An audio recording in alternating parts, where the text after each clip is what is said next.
At T-Mobile, our critical mission is providing unparalleled 5G coverage for when connectivity is mission critical. Introducing T-Priority, America's best 5G network experience for first responders, even in times of congestion. More capacity, faster speeds, better coverage. T-Priority from T-Mobile, built for tomorrow's emergencies, ready today. Discover more at t-priority.com. For qualifying organizations on eligible rate plans, coverage not available in some areas and may be impacted by emergencies. Oh, the sick day struggle is real. But with Dimetapp, it doesn't have to be.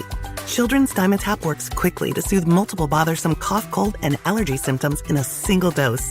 Our fast-acting formulas are designed with kids in mind, so they get everything they need and nothing they don't. Available in liquid and on-the-go chewable tablets. Tap the banner now to shop at Amazon and say goodbye to the sick day struggle with Dimetapp. Use as directed.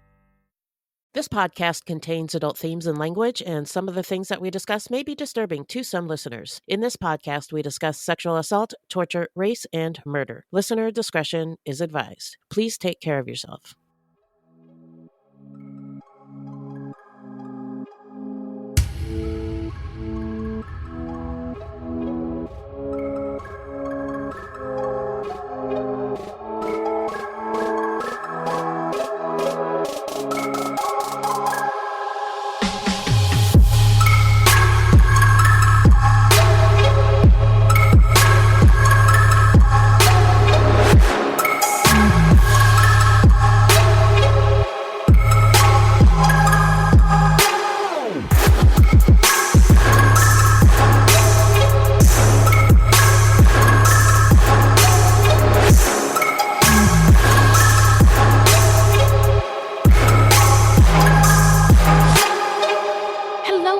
And welcome to Fruitloops. Buiti binafi and bienvenidos, bitches. Thank you so much for listening. Yeah. Fruitloops is a podcast about true crimes committed by people of color and those who are othered and the victims, because there are, believe it or not, systems, institutions, and patterns in society that gatekeep this information. But we're going to give it to you straight, no chaser. The truth is, we're all capable of doing very shitty stuff. Yep. And all victims deserve to have their stories told. These crimes rarely get any public attention because, in the simplest of terms, the news is racist. Allegedly. And we are Wendy and Beth. She's Wendy, a Black Latinx woman, and I'm Beth, and I just happen to be white. Mm-hmm. Now, that's just a little piece of who we are. Oh, yes. But who we are not is journalists, investigators, or psychologists. We're just a couple of gals interested in true crime. Also, the opinions expressed in this podcast are just that, our opinions. Hey, quick note. You might hear some dogs, maybe some kids in the background. Life is lifing. And enjoy your summer and forgive us. Please forgive us. Yeah. All right. My friend, who are we talking about today? Well, this is our episode 236 about Robert Tyrone Hayes, a.k.a. the Daytona Beach Serial Killer. A black serial killer who prowled, Daytona Beach. Oh, get out. You're crazy. But other locations in Florida as well. And this story was suggested to us by our fruity, Marquise L. That's a hip-hop air horn worthy suggestion, because this was a hell of an episode to research. Yeah, it Thank was you, Marquise. Really interesting. Yeah. Yes, indeedy. Yes, indeedy. Well, before we get into this case, my friend Beth, how you doing?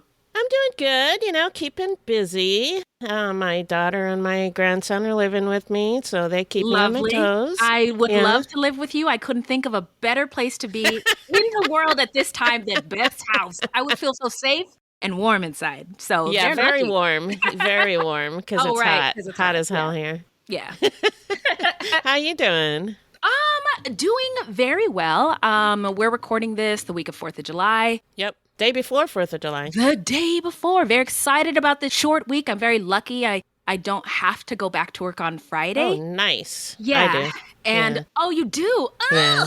Oh, I'm so sorry, my friend. I know there's a lot of y'all out there. So, apparently it's some sort of nationalist holiday tomorrow in which, I don't know, we celebrate, or some folks celebrate the declared independence for some European wealthy men from Great Britain who, I don't know, built a country on blood and lies and stolen land by stolen people and whatnot. And I'm just excited for the long weekend. If you consider the bar that we use to measure progress around this country is in hell, then let's celebrate the progress. Yeah. And I'm here for that. I'm here for that. Yeah, so now let's get into some listener letters.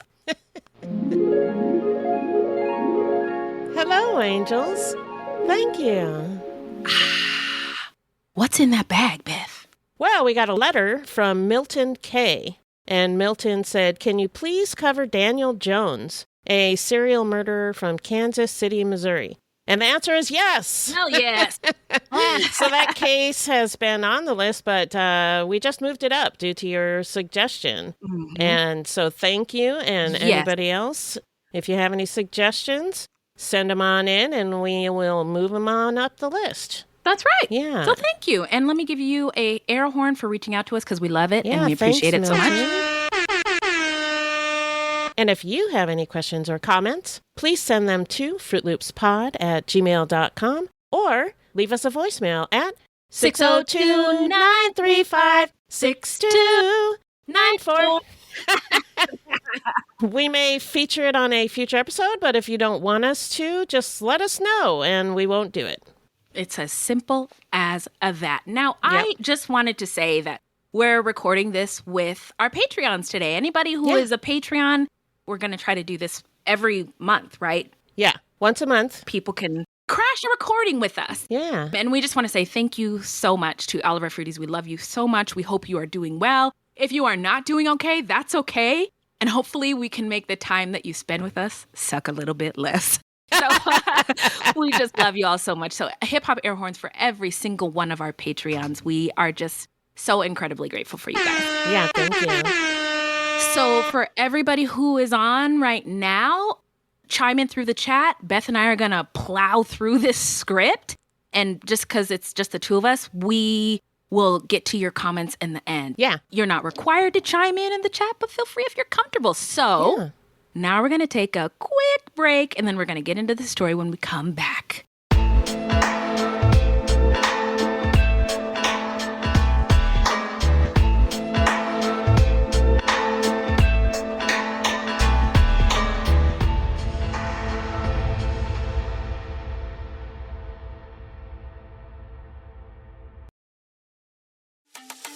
This episode is brought to you by Pluto TV.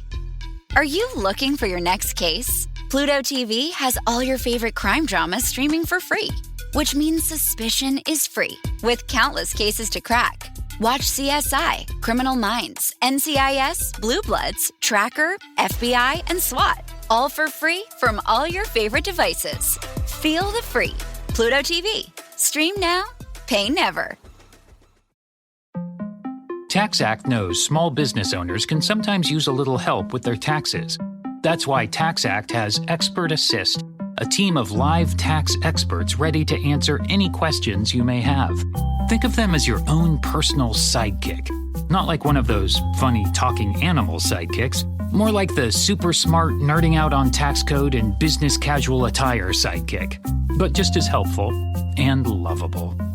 TaxAct. Let's get them over with. Back. All right, Beth, remind us, who is our subject today? Well, today we're talking about Robert Tyrone Hayes, who investigators identified as a serial killer using genetic genealogy, a tactic that has been used to solve numerous cold cases, most infamously the Golden State Killer. I think that's the first one I ever heard of. Okay, his name on 3. 1, 2, 3. That's okay. Angelo. I don't remember it either. Angelo, something to Angelo. It's not important. Yeah, who cares? So now we are going to be moving on to the love and light section of our program. We believe it's important for us all true crime fans to remember that true crime is true for somebody. And we want to say rest in power to the victims. We want to say love and light to any surviving victims, any loved ones, and community left in the wake of this tragic case. So the victims, their names are Laquita Mae Gunther, 45, Julie Ann Green, 34, Iwana Patton, 35, Stacy Charlene Gage, 30 years old. Rachel Elizabeth Bay was 32 years old. And I wanted to mention that most of the victims were white. I think Ioana and Rachel were black. Thank you. Also important in the context of this show. Yeah. So now let's get into the setting. Take us there, Beth. Well, although most of the murders took place in Daytona Beach, our subject today grew up in West Palm Beach. West Palm Beach is located on the southeastern coast of Florida, immediately to the west and adjacent to Palm Beach, which is situated on a barrier island across the Lake Worth Lagoon. I can see it now. Thank you. So early indigenous peoples in southeast Florida included the Jaga, Jobi, Ais, and Tequesta. Apologies if I'm pronouncing those wrong. But the Spanish arrived in 1519. The arrival of European explorers brought significant changes to the Native American way of life, obviously, and also brought European diseases. Yay! No, I'm just kidding. No. Not good. We don't need any more of those. No. Many Native Americans died from these diseases, such as smallpox and measles, while others endured enslavement. Additionally, constant warfare with other tribes, the Spanish and the British, led to the deaths of thousands. In 1693, in response to the huge influx of enslaved Africans who had fled from Carolina plantations to Florida, the Spanish made Florida a sanctuary for runaway enslaved people, or formerly enslaved people. But that came with a price. The Spanish settlement at St. Augustine allowed Black folks to live there freely, in quotes. Quote unquote. Yeah. As long as they agreed to convert to Catholicism and protect the northern border from the British. Over the years, incoming Native Americans from the Creek tribes in Alabama and Georgia, who later became known as the Seminoles, moved into the territories of the original Florida tribes. The Seminole also offered refuge to many runaway enslaved people. Yeah, I don't know enough about this history. I wish I did, but there's the Black Seminoles, if anybody knows about that. Right. This is prompting me to maybe go do some additional research. Yeah. The city of West Palm Beach rests on the site of a former Native American village known as Chachi's Town, after Seminole village chieftain Chachi. Starting in the 1870s, Europeans and eventually Black folks began settling in the area of West Palm Beach, where there were pineapple, mango, and other cultural plantations. I hate the word plantation. Sorry, it's triggering for Black people. I know. I'm sorry. But that's what it is. It's a place where you that's plant what stuff. It is. If history hadn't made it so awful. Anyway, the context. So I think I've probably mentioned before that we used to live in West Palm Beach. Ooh, and I forgot that. We had a mango tree in our yard. You did? Yeah, it was like pretty paradise. Cool. That sounds like paradise. It wow. was nice. Lucky Beth and Minnie. I want to trade lives with you. So after the Civil War, newly emancipated Black people migrated north or into southern cities. They mostly lived on the outskirts of town or in areas that were undesirable to white people due to poor drainage or location or some other reason they didn't want it. Right. So undesirable. Yes.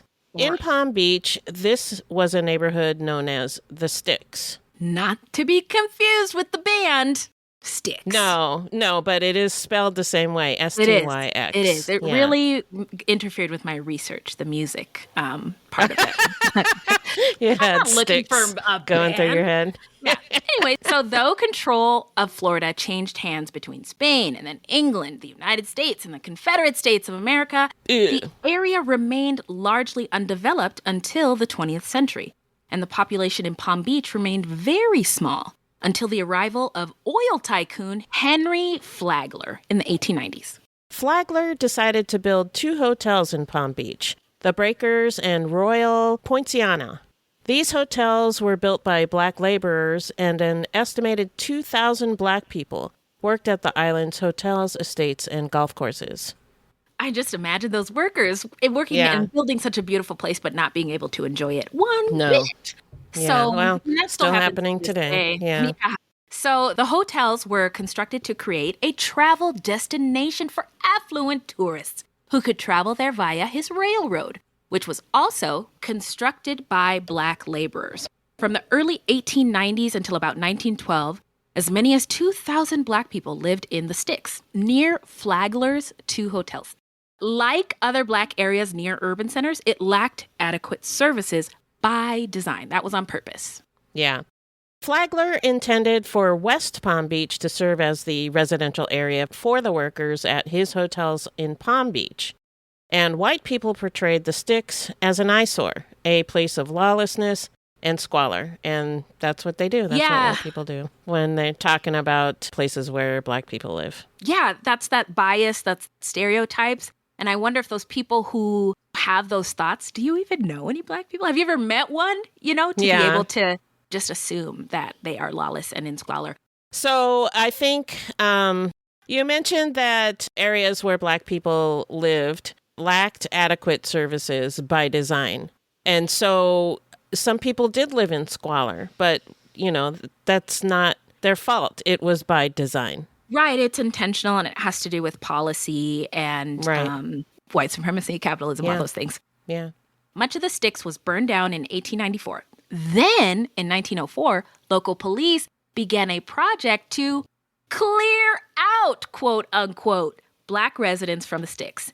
And there were more fires. So the fires were intended to get them out. Get them out, yeah. Collect the insurance money and then rebuild nice, fancy homes for other people. Yeah, because the white people owned that area and they were like renting to Black people. Mm-hmm.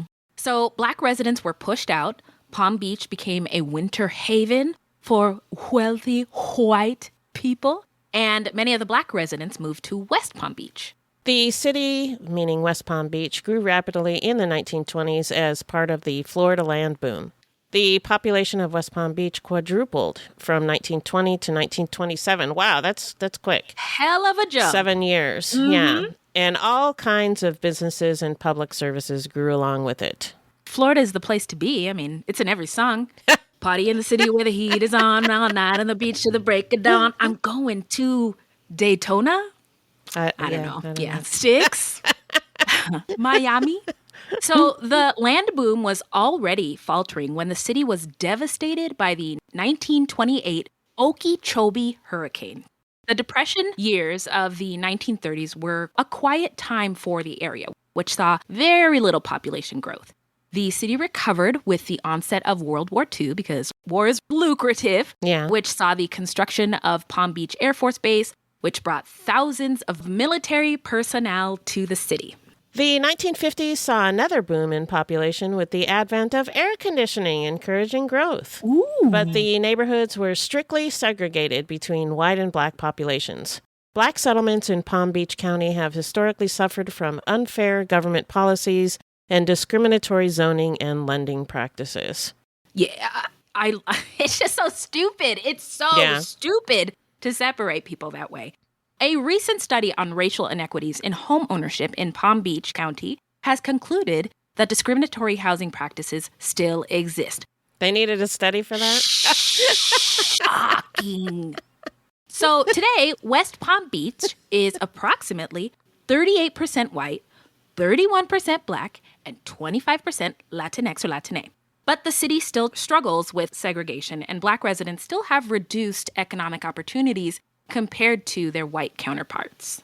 So I wanted to mention that when we lived in West Palm Beach, we have mentioned this before, but again, we lived in a white neighborhood. I don't remember one Black person living in the neighborhood that we lived in. Right. But we went to a public school, and the public school was majority Black. The white kids went to private schools. So it was very segregated. Interesting. Very segregated. Wow. That was in the late 70s. So I don't know what it's like now, but I suspect it's probably similar. Do you remember conversations amongst young people around you about, because wasn't the change sudden? It was all of a sudden everybody's got to get bussed, and I don't remember conversations about that. Not at school with your friends? No, I'm trying to remember. I don't remember there being an issue. My parents really didn't. I mean, they were for busing and all that. So I don't think they ever talked about, like, you know, how some white like, people this is remember just the way that it should be, so we're not going to make a big deal about okay. it. Yeah. You know how some white people, they remember their parents being all upset about it, but I don't remember anything like that. I do remember when we lived in West Palm Beach, though, that maybe my mom told us that because none of the kids in our neighborhood went to our school. Yeah. And so we were like, where's all the kids, you know? And I remember her explaining to us that they were going to private schools, but I didn't really understand why. And turns out these private schools after segregation are like these farms where we get people like Brett Kavanaugh and Neil Gorsuch, right? Like all these people, kind of your generation, Beth, who went the opposite way that you and Minnie did and went to those private schools and learned really fucked up shit about the world. Yeah. And their my parents were not for that at all. Yeah. But maybe I'm wrong. Maybe you can get at us and let us know. Maybe the private school you went to was nothing like that. Yeah. But back to the story, no? Oh, yeah. Okay, back to the story. Okay. So we're done with West Palm Beach. So we're going to talk just very briefly about Daytona Beach, which is historically known for its beach racing, like the Daytona 500, I guess, is a big thing, and spring break. Woo! There are 4 colleges and universities in Daytona Beach, including an HBCU called Bethune-Cookman University, founded by Mary MacLeod Bethune, an American educator and civil rights activist. Yeah, hell yeah. I have a friend who went to Bethune, and she said when spring break happened, they would tell all the HBCU kids to leave town because the whites got crazy. Oh my God, that's not cool. Yeah, no, it just sounds wild. I mean, spring break is wild anyway. Yeah, but like to get a warning that you should hell out of town, evacuate because of like partiers is crazy. But anyway, it was once majority black. Daytona Beach is now majority white at approximately 51% and 32% black. It has a deep history of segregation and racial issues. We just scratched the surface. Yeah. So I think a lot of places in Florida do. I think so too. Yeah. But I also would like to know more about the escaped enslaved communities. There were a lot of like refugee communities all throughout Florida. Yeah. And so I am always curious to learn more about those. So if you know anything, send us an email. Yeah. Let's get into the early life of Robert Tyrone Hayes. Hit it, Beth. So Robert Tyrone Hayes was born on March 12th, 1982 in West Palm Beach, Florida, the youngest of 5 children. His father was murdered when he was still a baby, and the family lived in poverty. According to Robert's sister, Terrace Collins, there were decades of sexual abuse in the family and a lot of violence and aggression. Robert was a gifted student, but was often bullied by other kids. A clinical psychologist who met with him and some of his family members for his eventual trial testified that growing up, Robert was exposed to violence, both physical and sexual. A doctor who testified at trial said that there was evidence that Robert had at some point suffered a traumatic brain injury, and the doctor thought that he might be on the autism spectrum. That's interesting information. Robert's sister, Terrace, described how, as children, they were severely disciplined to a point of physical abuse so that they would not get into trouble outside of the home. And she explained that this was common in Black families because if the kids got into trouble outside of the home, they could be killed. Yeah. It's so funny. I was just with family this last weekend. We were like, remember when we used to get our ass beat by our parents? Isn't that funny? And like, hilarious. Isn't abuse hilarious? Do you remember when you had to go get a switch from the outside? Oh, God. And we were just just commiserating. About the old days. Yeah. So anyway. So after graduating from high school, Robert attended Bethune-Cookman University in Daytona Beach, Florida. He was a student there from 2000 to 2006. He also had a security guard license at the time. During his time at BCU, Hayes, who stood 6'4" and weighed 220 pounds, so big fella, was also a cheerleader and a member of the Criminal Justice Association. Those are good things. Yeah. Hayes is pictured several times in BCU's 2006 yearbook as both a cheerleader and with his criminal justice classmates. Yeah, I saw some of those pictures, and he is a big dude. Yeah. Yeah. I'll say. Called Squeaky by friends and family, I don't know why, but he was known to be helpful and was described as someone who was always there for people and friendly with neighbors. Robert loved cooking and cooking for people. Jason Caldwell, a friend from Hayes College, called Hayes a peacemaker. Quote, he was always the cool-headed person in the group, trying to talk things through versus altercations or getting physical, unquote. Hayes' cousin Denise Williams said much the same. Quote, I have never seen Robert raise his voice, do anything outrageous, unquote. Okay, let's get into the timeline, and I'm going to tell you what's next. Okay, what's next? So in 2005, Hayes was 22 years old and living in Daytona Beach, still attending college. At the beginning of December 2005, Hayes bought a Smith & Wesson .40 caliber Sigma Series VE handgun. That's a lot of information for a gun. Yeah. I don't know what all that means, but guess where he bought it. It sounds fancy. Guess where he bought it at? Where did he buy it? Gun Rack in Daytona Beach, just off campus, only blocks from where he lived. Just a few weeks later, the killings began. During the winter of 2005 to 2006, 3 women were killed in less than 3 months. The victims were described by police as sex workers, but some family members disagreed with that characterization. Yeah, it seemed to me that they were very quick to assign them that descriptor. Yeah. And so, Beth, you mentioned that most of the victims were white, but there were a couple who were black. Right. And just wanted to talk about the sexualization of black and brown bodies. Quick culture corner with Wendy and Beth. So it's very complex. It has very deep roots. And some might look at somebody, I was just watching the BET Awards, Meg Thee Stallion or Cardi B, in the Wet Ass Pussy video, aka WAP, and clutch their pearls at the sight of a woman or femme liberated with her body and how she chooses to share it with the world, not really thinking about the colonial, patriarchal, capitalist, white supremacist history, which is bullshit. And so, for a long time, including to this day, and in this case, the hypersexualization of bodies that are black and brown and women, or femmes in particular, which, stems from the idea that a white body is normal. A white body is the default and otherizes everything else. So it makes it really easy to do horrific things to people if you don't see them as people, right? You just see them as others. So not cool. Nope. Anyway, back to the story. Laquita Mae Gunther, 45, became the first victim.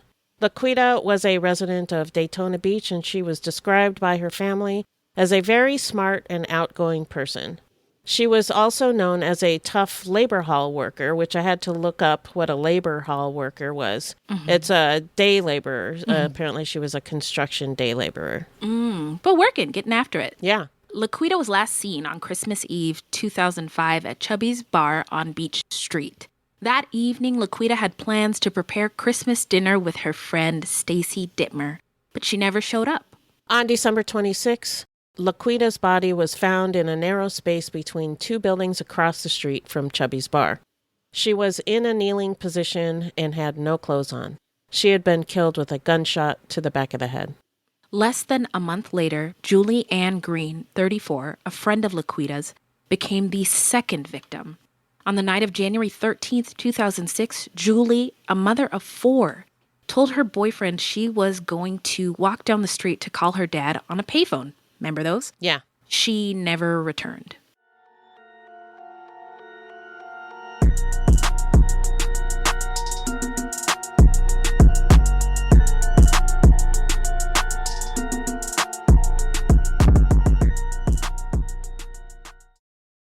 I'm Dr. Jen Ashton, your host for Season 2 of The Visibility Gap, a podcast presented by Cigna Healthcare. Throughout this season, we'll be tackling something vital, the women's health gap. We'll hear from real people and experts as we unpack important topics like maternal health, menopause, and heart disease. Listen in and download the new season wherever you get your podcasts. Did you know that parents rank financial literacy as the #1 most difficult life skill to teach? Meet Greenlight, the debit card and money app for families. With Greenlight, you can send money to kids quickly, set up chores, automate allowance, and keep an eye on your kids' spending with real-time notifications. Kids learn to earn, save, and spend wisely, and parents can rest easy knowing their kids are learning about money with guardrails in place. Try Greenlight risk-free today at greenlight.com/Spotify. Julie's body was found on January 14th, 2006, in a ditch near a construction site on LPGA Boulevard. She was nude and had one gunshot wound to the back of her head, just like Laquita. Officials were able to recover ballistic evidence. Then, on February 24th, a little more than a month later, Iwana Patton, 35, became the third victim of the serial killer. Two people walking in a desolate wooded area off Williamson Boulevard spotted Iwana Patton's body and called the police. Her body was found in the same state as the last two victims, but instead of being shot in the back of the head, she had been shot in the face. So, right, that escalation, I think that's a sign of it, from going to killing somebody or like grabbing them from the back, but approaching them from the front. Right. Like, he's more brave now. Yeah, that's terrifying. Mm-hmm. According to a niece, Iwana was a caregiver, a nurse assistant, and medical technician, and she devoted her life to caregiving and her family. At the time of her death, her aunt was working 2 jobs and was helping her niece raise her 5 children. The niece denied that her aunt did drugs or sold sex for money and doesn't know how her aunt crossed paths with her killer. She suspected that he lured her by pretending to need help, which is something that Ted Bundy would do. Right. And I think the parallel, it's interesting because we'll talk about it at the end of the case. This went on for a long time because nobody thought a serial killer could be black. Right. We'll get into it. So on March 10th, 2006, Daytona Beach police and state of Florida investigators announced that the 3 women were likely the victims of a serial killer. DNA evidence from Laquita and Julie's bodies matched, and the same Smith & Wesson .40 caliber I'm not saying the rest of those. The same .40 caliber that handgun had been used on all 3 victims. Yeah, suffice it to say that it was the same type of gun that Hayes bought before the killings began. Yeah, from books. Florida Department of Law Enforcement profiler Tom Davis told Daytona Beach police that he thought that the killer was a white man who was acting out his frustrations on women. And at this point, there were only 3 victims. 2 of the victims were white. So he probably thought that the killer was white because the victims were mostly white. Mm-hmm. The profiler advised them to look for a white man with a girlfriend he resented, which triggered aggression towards women. Oh, boy. Nobody saw it coming. You know what I mean? Like, what did you guys think was going to happen? Yeah. So Hayes came up early in the investigation because he had bought the Smith & Wesson handgun around the time the first victim died, and police were looking at everyone who had purchased a similar gun. But there was nothing else to raise a red flag. No felony convictions, no anonymous tips implicating him, no history of domestic violence. He seemed to be a well-adjusted college student. He was also only one of hundreds of people police interviewed at the time. But Hayes told police that he had given the handgun to his mother, who lived in West Palm Beach. Then in December 2006, police had contact with Hayes again when he reported that his firearm was stolen. His vehicle at Riviera Beach. Wasn't me, officer. It was stolen. The murders in Daytona Beach caused a panic that led some of the area's sex workers to help detectives. They talked regularly with investigators and kept an eye out for suspicious activity. They memorized license plate numbers and vehicle descriptions of anyone they thought looked suspicious.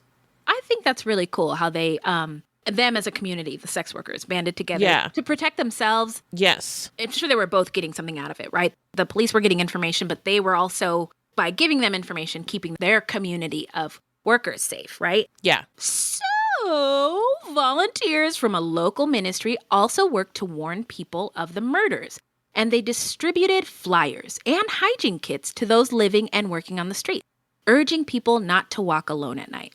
But as the months went by, after police investigated hundreds of leads, the cases went cold. The killings appeared to stop. No other bodies were linked to the slayings, and the killer seemed to disappear. Many theories were developed about the killer. Some thought that he might be a police officer. Maybe he's a military guy. Or that he was an outlaw biker. That one's funny. It was even thought the killer could have been a seasonal resident, a taxi cab driver, a trucker, or that he was dead. Criminal profiler and author Pat Brown suggested that the killer just took a break from killing, saying, quote, maybe he's doing it on a spree when his life isn't doing so good. After killing, things in his life maybe got a little better and he won't do it for a while. A lot of serial killers are like that, unquote. And that's true.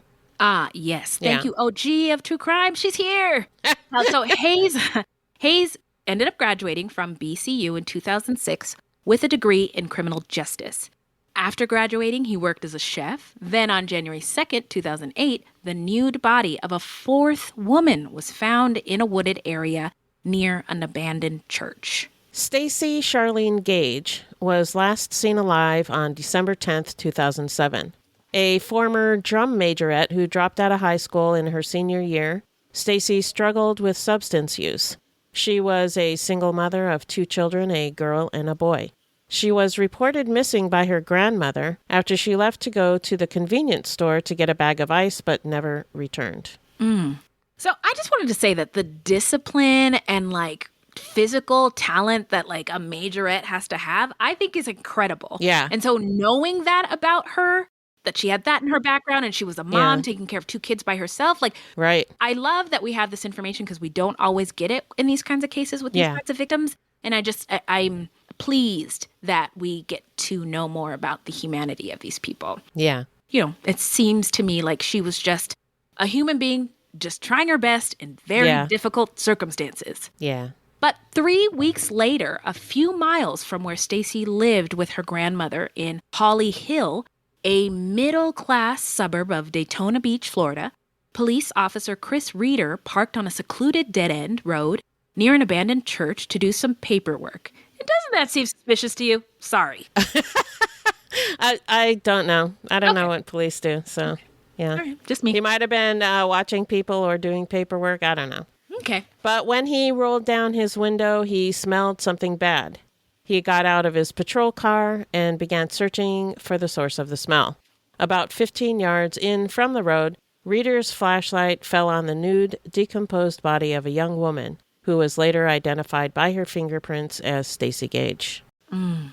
Investigators said her death was eerily similar to the deaths of Laquita, Julie, and Iwana, and they suspected that her murder was linked. There was no DNA found on Stacy's nude body because she had been exposed to the elements for about a month before she was discovered, but the scene was similar. The van Stacy had taken to get the bag of ice was found in the lot of an apartment complex, popular with young single people and college students. It had been there, according to residents, for about a month, or roughly since Gage had driven off to buy a bag of ice. And I wonder if it was his apartment complex. Was he that brazen? You mean our killer? Hayes. Robert Hayes? He lived in that complex, you think? Yeah. It did. Nothing said it was, but that would be crazy. It would be crazy. I have mixed thoughts about his approach because he dumps them away, but he dumps them in places where they're found. Yeah. He wanted them to be found. Yeah. Other than that one, right? But most of them are found, the one that took maybe a month. Yeah. True. Not Laquita. Stacy Gage. Stacy Gage, yes. Yeah. Other than that. But I think it was a fluke that she wasn't found because from what I read, that area was frequented by a lot of people. So I don't know why she wasn't found. Oh. Well, yeah, this guy, I think he wants people to find his work. Yeah. Get into it later. In January 2008, authorities announced that the murder of Stacy Gage was also connected to the 3 previous homicides. Daytona Police Chief Mike Chitwood said that the locations where the killer dumped the bodies suggested to him that the killer knew the area very well. Okay. So now let's get into the investigation and the arrest. What do you got for us, Beth? It was another 9 years before the killer struck again, or that we know of. And at this point, the media was referring to him as the Daytona Beach Killer or the Daytona Beach Serial Killer. When you hear those words, though, is it just me? It just sounds, it must be a white person. I mean, Daytona Beach makes you think of white people. Yeah. I mean, I just wanted to make sure it wasn't just me. Okay, so no, Hayes, not just you. At some point, moved back home to West Palm Beach and was working as a chef. Remember, because he likes to cook for people. So he lived in an apartment off of North Flagler Drive with his girlfriend, Shawnee, and their baby daughter. He also had a daughter with another woman who lived in California. And we also lived off of Flagler Drive, but I think it was South Flagler Drive. What? That's crazy. Oh, my God. I don't even have a sound effect for that. There you go. The record scratch. Wow, that's so interesting. I love that connection to this case you've got. I don't know if I love it, but there it is. Oh, well, I don't know. Love is a word that comes out of my mouth a lot. I don't always mean it. So let's just move on. Okay. The Florida Department of Law Enforcement, Daytona Beach Police, and retired investigators worked together for years on the case. There was a $20,000 reward put out for any information leading to the arrest and conviction of the killer. The story was featured on several TV programs focusing on serial killers. Police began taking DNA samples from men arrested for paying for sex. They also used field kits to take DNA samples from motorists fitting the profile of the killer during traffic stops and special operations. Daytona Beach Police opened a serial killer hotline for those with tips and information. Investigators even met with several psychics, so they were grinding hard on this one. They're working every angle. Yeah. No stone unturned, as they would say. Daytona Police Chief Mike Chitwood was quoted as saying, quote, "Genetically, we know who you are and you can't escape that. Every night when you lay your head on your pillow, you're one night closer to having the SWAT team crushing through your door and ending this," unquote. I love that. I love the Liam Neeson of it all. I know who you are. I have a set of skills. And I will kill you. I love that. So then on March 7th, 2016, the body of Rachel Elizabeth Bay, 32 years old, was found dumped along Beeline Highway west of Jupiter, 180 miles south of Daytona Beach, and several miles from where she was last seen alive. One of Rachel's brothers, Eliyahu Bay, described his sister as a loving and caring girl who got caught up with the wrong crowd as a teen. At one time, she had been a certified nursing assistant, but she ended up trying to survive by living and working on the street after getting deeper into drugs. Eliyahu said, quote, "We all wanted to rescue and steal her away from Florida," he meant. But we knew that choice had to be hers, and she wanted to have that kind of change, unquote. So she wanted to get better, but not enough to leave Florida. Right. Is that what I gathered? Yeah. So according to Eliyahu, in their last phone conversation, Rachel asked when she would get to meet his children. So she's hopeful. Yeah. In that moment. She told him that life was hard, but she was trying. Rachel was last seen by a friend walking along Dixie Highway at 2 a.m., not far from where Hayes lived in West Palm Beach. A road crew discovered Rachel's nude body about 6 hours later. She had been strangled to death. She had also been severely beaten and had a broken jaw and multiple broken teeth. I mean, that's overkill. Yeah. You know what I mean? Yeah. He was very angry. Mm-hmm. Yeah. Rachel also had defensive wounds, indicating that she fought back against her killer. Her clothes and cell phone were missing. DNA was found on the back of her left hand where her killer may have grabbed her to drag her to the spot where her body was found. Phone records showed that Rachel's missing cell phone remained sporadically active in the days after she was killed. The cell tower that facilitated the majority of that activity was the cell tower that also covered Hayes' home. That DNA found on Rachel's body was entered into a database, and in December of 2016, let me get my air horn ready. Get it ready. December of 2016 was matched to the DNA found on Laquita Gunther and Julie Green. We got him. Anyway, DNA finally came through. Investigators then turned to genetic genealogy, a technique that led to the capture of California's Golden State Killer in 2018. Genetic genealogy uses DNA testing and traditional genealogical methods to determine biological relationships between people.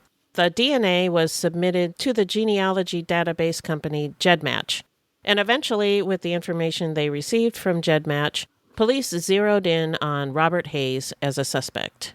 However, they did not have his DNA, so they put him under surveillance. This paid off when they were able to collect a cigarette butt that Hayes discarded at a West Palm Beach bus stop. And the DNA from the cigarette was sent to a lab, and it matched! Woo! Got him. The DNA not only connected Hayes to Rachel's murder, but also to Laquita Gunther and Julie Green. Ballistics made the third Daytona case against Hayes, connecting him to the murder of Iwana Patton, because the same gun was used on Laquita, Julie, and Iwana. The evidence was not as good in the case of the fourth victim, Stacey Gage. Robert Tyrone Hayes, 37 years old, was arrested without incident at the West Palm Beach apartment that he shared with his girlfriend and their toddler. He was charged with first-degree murder in the strangulation death of Rachel Elizabeth Bay. At a press conference following Hayes' arrest, authorities revealed that they were not expecting the perpetrator to be a black person due to the profile created by Tom Davis, who believed that the killer was white. I wish I could have seen their faces. Yeah. Because sometimes that happens to me when I meet people after talking to them on the phone, and you don't expect them to look like they look. Well, no, they don't know that I'm black. Oh, I get that a lot. I see what People you're saying. don't know that I'm black. And I always love catching people's face, their reaction. And so I just wonder what their faces look like when they're like, when they discovered. That's a black guy. Yeah. What? I mean, what happened to did they explode? Did their brains explode? So anyway, Anissa Ferris, the niece of Iwana Patton, said, quote, "I think it's a shame because that blinded a lot of people, including the police, to be looking at a certain person that was not there. That detail put people off track," unquote. So that's not surprising if you're a fruity, but if you're new here, the prevailing belief is that only white men are serial killers because the stereotype society has about BIPOC people is outside of the scope of a profile of a serial killer. It contributes to justice being delayed, and cases go cold or they never get solved at all. So Hayes was transferred to Volusia County Jail, where he was charged with 3 additional counts of first-degree murder. So now let's hop on into the trial. What the what, Beth? In 2022, more than 15 years after 3 women were found dead in Daytona Beach, Robert Hayes went to trial. Hayes' defense acknowledged that Hayes had sex with all 3 women, but insisted that it had been consensual and that Hayes didn't kill them. It was just a big coincidence. Interesting take. Okay, but that didn't fly. You're not going to believe this. They didn't believe it. And he was found guilty of the murders of Laquita Gunther, Julie Green, and Iwana Patton, linked by DNA and ballistics. Mwah. You love it. You love to see DNA come through and bring these things to a close. So prosecutors sought the death penalty while Hayes' defense attorneys were hoping to spare his life. Hayes' defense attorneys told the jury that Hayes had brain damage that could have led to a loss of self-control. Defense witness Dr. Joseph Chong-Seng Wu told jurors Hayes' brain showed damage in areas that regulate fear and aggression. He said that based on brain scans, he saw evidence of traumatic brain injuries and that Hayes was on the autism spectrum. Prosecutor Jason Lewis asked jurors to recommend that Hayes be put to death. It's Florida, remember? Right. Recounting experts testifying for the state who said autism cannot be diagnosed on brain scans and that there were no signs of a brain injury. So it's just like a battle of the experts, and the jury just gets to decide. Battle of the experts! Yeah, put them up, put them up. Yeah. Pyrotechnics everywhere! All in the courtroom and stuff. Throwing chairs. That's how you win a trial. So family members made impact statements. Laquita Gunther's eldest daughter, Guyette, said she and her siblings lost out on their chance to grow old with their mother. Julie Green's sister, Rhonda, told the court that part of her died with Julie, and the murder occurred when another sister of theirs had terminal cancer. Oh, my God. That's awful. Yeah. Dr. Anissa Ferris Iwana Patton's niece read statements on behalf of the family. Iwana's sister described her as caring and someone who kept the peace. A nephew said Iwana left an impression because of her smiles.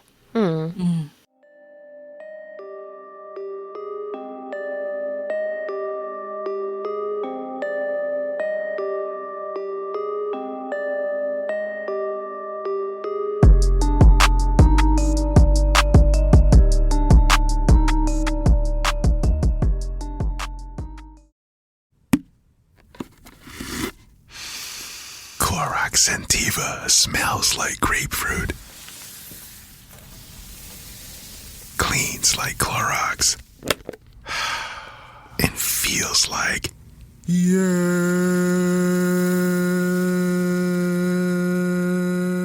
Okay, we could be here all day. Try Clorox Sentiva for a trusted clean with long-lasting freshness. Also available in lavender and coconut. Use as directed. After a 3-day sentencing hearing and 7 hours of deliberation, a 12-member jury could not reach a unanimous decision. So the judge sentenced Hayes to 3 back-to-back life sentences. All right, so now let's get into where are they now? I'll tell you. Hayes is still waiting to be tried separately for the murder of Rachel Bay. It does not look as though he will ever stand trial for the murder of Stacy Gage, another victim. Right. And there just wasn't enough evidence. Yeah, and Stacy Gage's murder. Mm-hmm. And I tried to look to see where he is being incarcerated, and I couldn't find it. Okay. He's not at the Vesulia place? I don't know. I searched the Florida Department of Corrections database, and I couldn't find him, so I don't know. Okay. On Christmas Eve, every year since Laquita Gunther was murdered, her friend Stacy Dittmer has held a candlelight vigil at the murder site with people who knew Laquita. That's really beautiful. Yeah. I don't know what to say, so I'm going to move on. So Let's get into our takes. Beth, OG of True Crime, what do you think of this case? So, from what his family said, there was a lot of abuse in the family. Yeah. His father died. His father was murdered. So right. There's some violence. Yeah. He was raised by his mother, who was a strict disciplinarian. Right. And they explained why. Right. I watched his sister talking on the stand, and she explained, she understood why her mom was such a strict disciplinarian. Yeah. Because she didn't want them to get killed. Right. But it was like really harsh discipline. There was beatings and burning and it was bad. Yeah. So I imagine that he probably harbored a lot of anger towards women. Yes. And it also sounds like he usually kept his emotions in check, because most people described him as being calm and collected, and he went to school and he did well and he seemed to be able to keep a job and all the stuff that a lot of serial killers can't do, he did. Right. So he was able to keep his emotions in check. And even cool off for a period. Yeah. He had a cooling off period for sure. And it may be that he just bottled his emotions, and he bottled them up to the point where he would occasionally explode when the conditions were right or wrong. Not sure how I should be saying that. Yeah. No, when I came to this part of the story where I had to give my thoughts, I literally just said, I'm just going to wait for Beth, because I don't know. This case had a lot of, I hadn't seen that before. I'm not sure. I mean, he seemed like a pretty normal guy. Yeah. And yet he's killing people. Very weird. Could he be compared to, you've made somebody like Ted Bundy? Like Ted Bundy, yeah. Yeah, for sure. Yeah. So thank you for all of your very, very well thought out takes, Beth. I agree with all of them. Let's see. I think all the things you think. It had something to do with whatever the doctor said at trial, that there's evidence of brain trauma on the scans and evidence of autism spectrum disorder. But I had some thoughts about the investigation. About the profile and all that. The profile of, there was a lot of assumptions, a lot of assuming. Yeah. And when you assume, you make an ass out of you and me, and women continue to get murdered. Yeah. I think that a lot of times, so there's a profiler. He or she creates a profile. That's just a tool. It's not something that this killer has to be white, you right. know? Doesn't fit the box. Throw it out. No, that's not. So I was going to mention, I shouted out a while back a British TV show called The Long Shadow. Yeah. About a UK murderer. Uh-huh.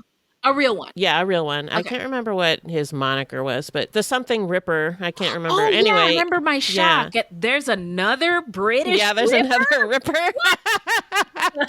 It was really good, and it was about the victims, and it was about the investigation, and one of the things that they did was there was a message left on like a recording device, and the person who left the message had an accent, what they called a Geordie accent, and they thought it was the killer. And so they were like, the killer has to have a Geordie accent. It wasn't the killer.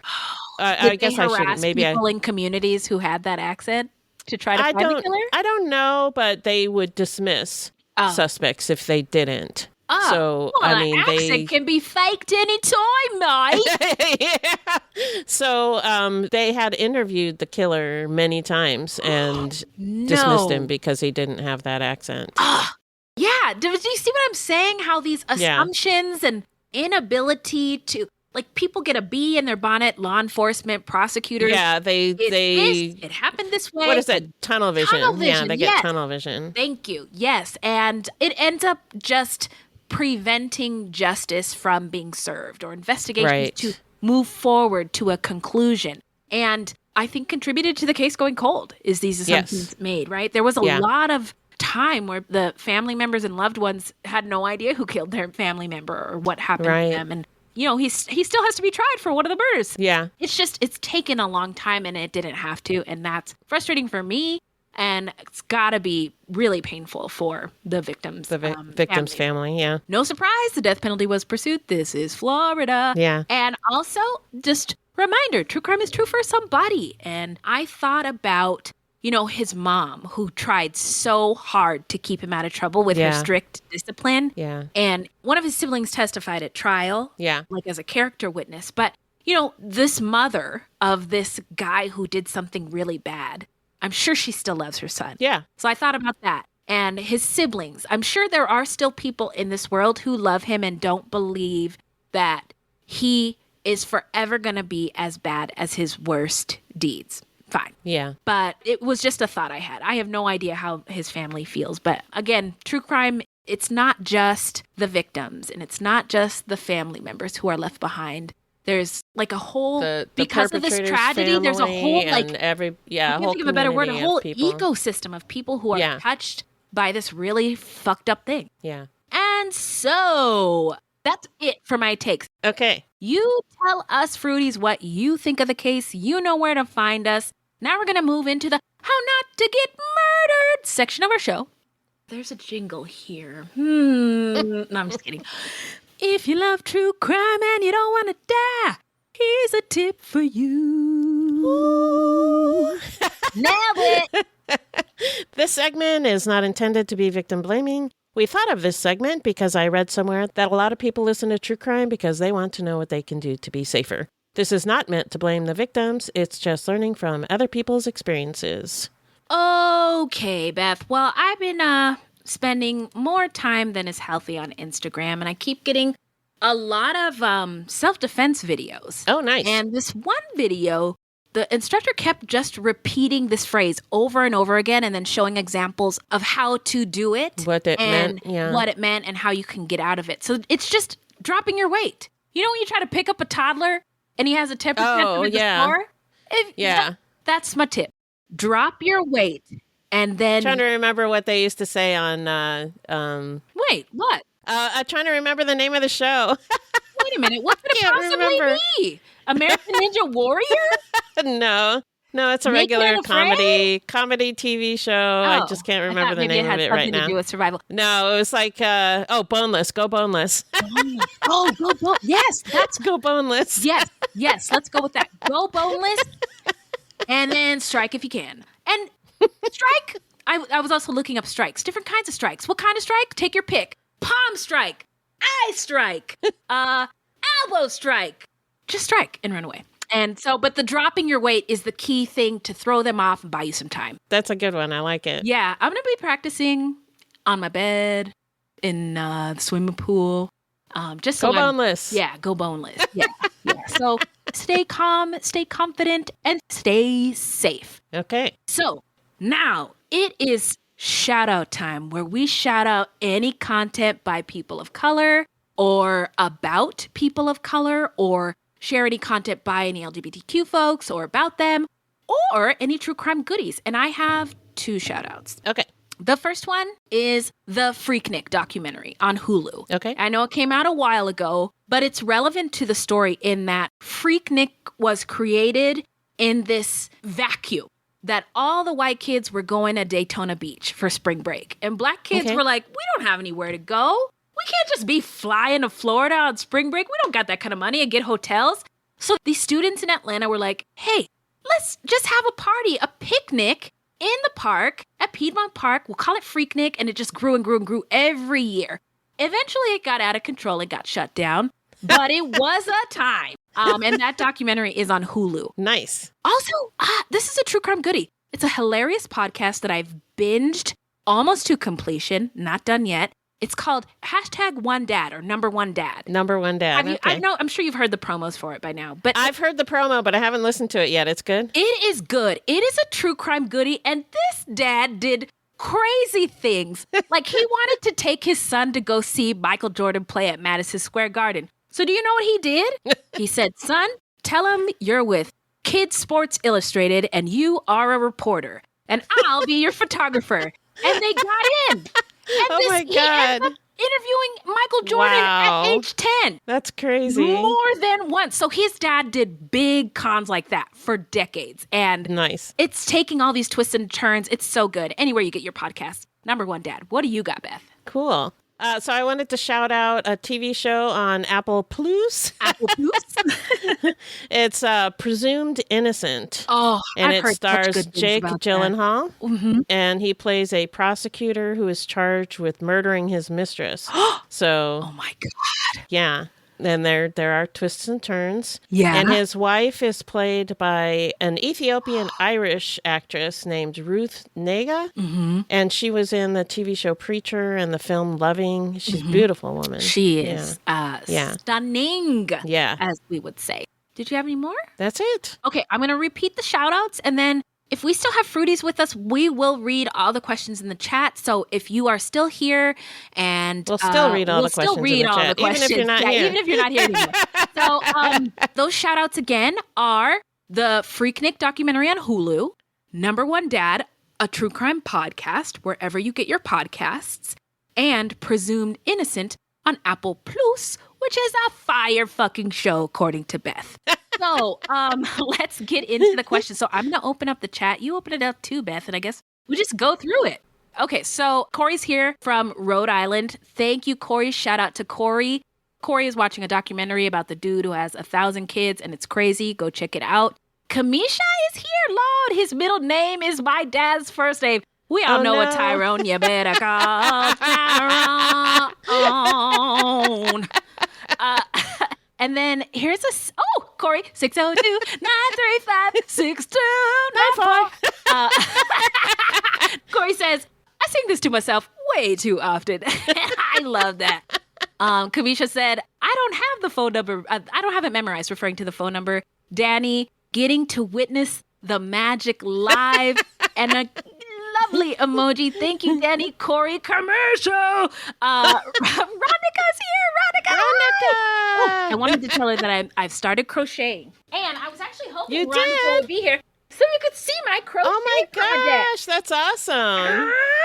Very cool. Anyway, I don't know what it is, but I crocheted it.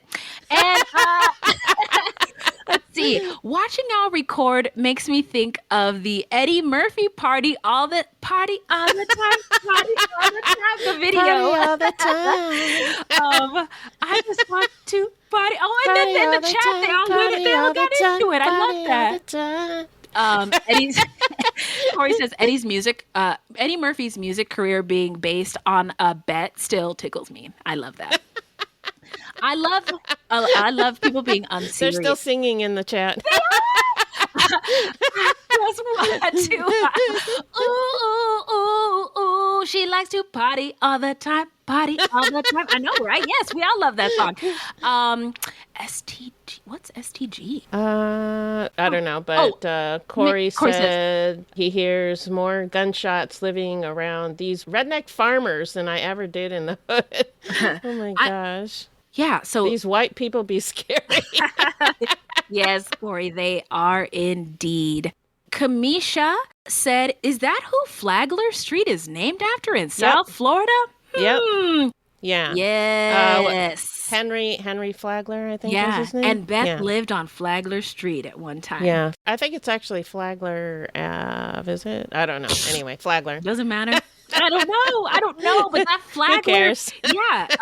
That's interesting that his name is all over Florida? It's all over South Florida? I don't know if it's all over. I just know that it's a street. Yeah. Okay. It's a street. Veronica asked what the case that was that we covered, and we covered Robert Tyrone Hayes. And let's see. If you love true crime and you don't want to die, go to the saga tip for you. Yes, this is really fun. I'm gonna do better though next time. Just you wait. It's gonna be. Oh, you did great. You did great too, friend. No, you did great. No, you. Love that it's all live and not canned. Reminds me of these activists called the Yes Men. They do wild, absurd things to advocate for climate change. Oh, I'm gonna have to write that down. I have to look that up. The Yes Men. The Yes Men. I'm writing that down. And Corey went on to say, every time I hear about Ireland, I think about Ayo Edibiri trolling the internet into believing she's Irish and the entire country of Ireland just being done with it. I love that too.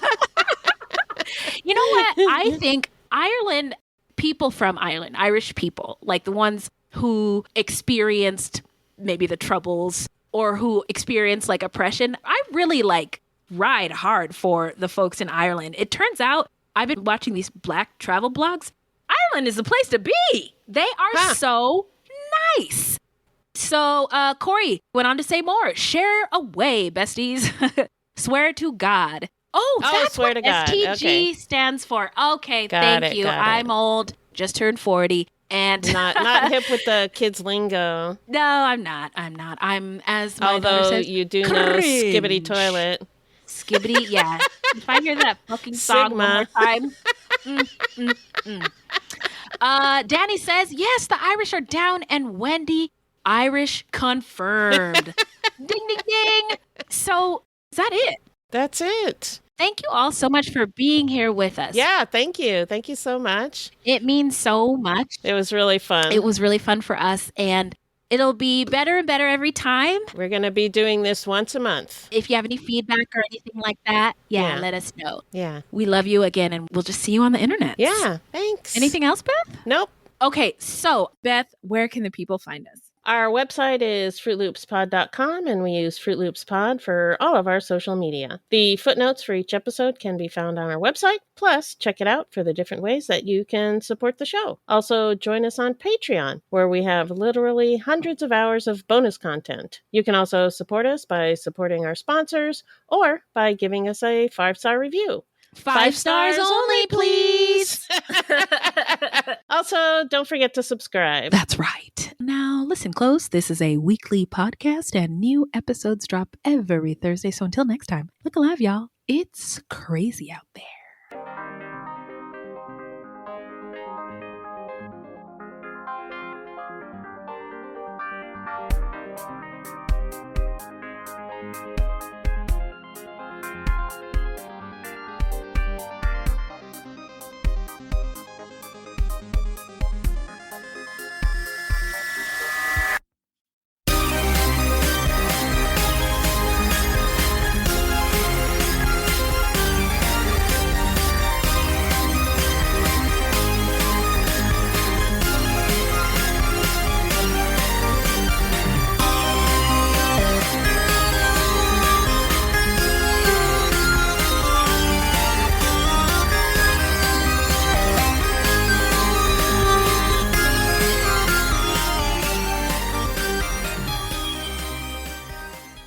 my daughter took my grandson to the pool so that I could do this, and her dog is in the kennel. She doesn't like it.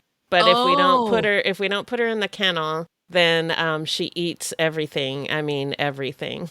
What about the backyard? No, it's too hot. It's like I don't know, 115 out or something. Stupid. Yeah. So in the kennel she goes. Sorry, my dear. Can you hear that? It feels like it's right outside. Is it fireworks? I don't hear it, but it could be fireworks, could be gunshots. This is the South. So I don't know. I don't see any chats coming up, so I think you're going to have to read them. All right. I'm going to move my computer a little bit closer because I'm blind and read these comments. So we talked to Corey. Corey, thank you so much for being here with us. Corey said, show on the stream? I could have done that the whole time? Sorry, I'm learning this. I'm new at this. What? This is our first time. So we got him. Wait a minute. There it is. That took longer than I wanted. Anyway. Man, my mic thing fell again. It's okay. It's okay. What was I doing? Lost my place. Henry Flogger in the 1890s. Flagler. What? Okay. Do over. I feel like that's a tongue twister. Flaglers to hotels. Flaglers to hotels. Flaglers to... Yes, you lose Say it every 10 times time. fast. You lose every time. So in 1693, microphone slippage. Criminal, right. Good job. It's okay. Take your time. I'm putting criminal and profiler together. Criminal. Yeah, new word. No word alert. No word drop today by Beth. Oh, it's my turn. Anyway, so through... Nope, though. Thank you. You mentioned that the other black... I'm sorry, let me start that again. You mentioned that... Military. They made hats. They did. Wait, that's a real word? Yeah, it's a hat maker. Oh my God. That's my smart friend. Okay, so thousands of... Okay. Oh, now it's my turn again. Sorry. I was pausing for dramatic effect. Now we're going to get into the party in the city where the heat is on all night on the beach to the break of dawn. I'm going to Daytona. Anyway, wrong. Anissa? That's not surprising if you're... sorry. Okay, so when Wendy put this in here and I wasn't expecting it. I am going to stop the recording, my friend. Okay. I will get the audio in the drive. It's 10 o'clock here. I know, you need to get to bed. It might not happen until tomorrow. Okay. But I'll do it. Okay, anyway, sounds good. Night, everybody. Good night. Love you. Bye. Get some sleep. Bye. Okay, stopping. 24 hours ago, I found out the person I'd been dating and seeing for the last 6 months as a con man. That is my sister Emma. Andrew Tonks's lies had been so convincing, she'd invested $300,000 with him. However, the tables were about to turn on Andrew. What he didn't know was that Emma had discovered his real identity. But to get any chance of justice, Emma had to act like it was business as usual. Coming up in this series, and that's when murder, all this stuff goes through my mind. I'm really, really scared. I'm assuming Sarah has watched too much Netflix and figures I've been defrauding you. Couldn't be further from the truth. That's what this was, a real-life story that seems so unbelievable, but it was actually true. A true story that all starts with one simple swipe to the right. I'm Sarah Ferris. And I'm Emma Ferris, and this is my story, Conning the Con.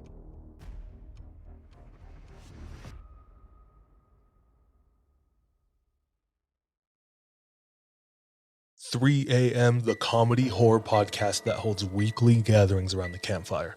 Let me tell you what you're going to get. You're going to hear stories about demonic possessions, prison stabbings, skinwalkers, glitches in the Matrix, cult leaders, missing 411, night marchers, Operation Paperclip, Mesopotamian devil worship, and so many monsters it'll give Kanye West a runaway for his money. Pop and meme culture also aren't off topic. A camp where laughs and scares are constantly competing for first place.